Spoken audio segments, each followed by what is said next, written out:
Consensus কমিশনের মেম্বারদের কথা হয়ে আমি যেটা বুঝলাম, ওনারা বললেন জুলাই সনদে প্রত্যেকের বক্তব্য আমরা নোট করেছি এবং প্রিন্টেড ভার্সনে যেটা আছে সেটাতে আমরা কিন্তু এটা বলেও দিয়েছি কার কি মত, কিন্তু আমরা আদেশের জায়গায় এটা উল্লেখ করি নাই, যেটা বিএনপির আপত্তি যে আদেশের সময় ওনারা এটাকে সরিয়ে ফেলেছেন।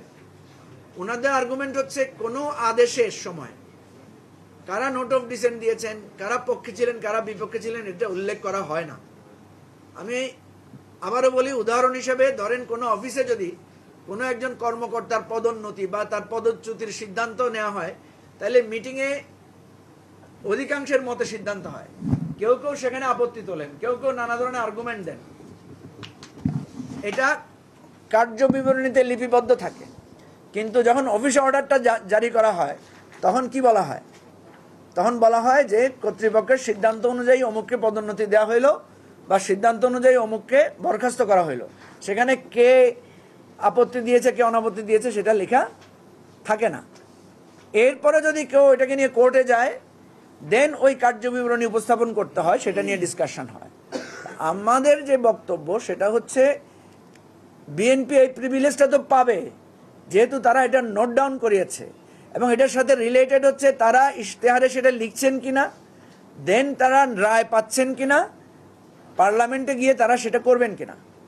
দেখেন, গণভোটে কিন্তু একই সাথে ভোটাররা দুইটা রায় দিচ্ছে। একটা হচ্ছে এই জুলাই সনদ বাস্তবায়নের ব্যাপারে তারা হ্যাঁ অথবা না বলছে। ঠিক একইভাবে যদি তারা বিএনপিকেও ক্ষমতা দেয় যে আপনাদেরকে 2/3 মেজরিটি দিলাম আপনাদের ইশতেহারের আলোকে, তো বিএনপি তো একই সাথে দুইটা ক্ষমতা পাচ্ছে, একটা বাস্তবায়নের ক্ষমতাও পাচ্ছে, আবার দ্বিমত করার ক্ষমতাও সে পাচ্ছে। 2/3 লাগবে না, হাফ দিলেই তো হয়ে যাবে।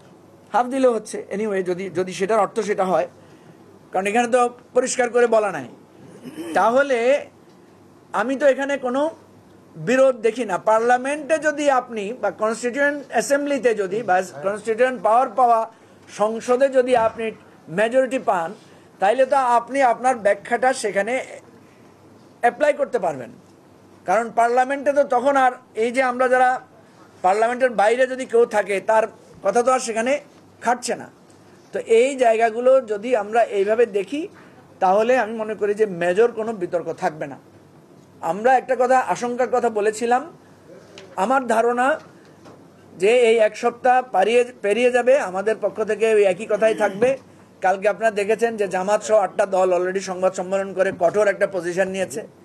বিএনপি হয়তো একই পজিশনে থাকবে এবং আমরা ইতিমধ্যে আলোচনা শুরু করেছি যে আর কিছু করা যায় কিনা।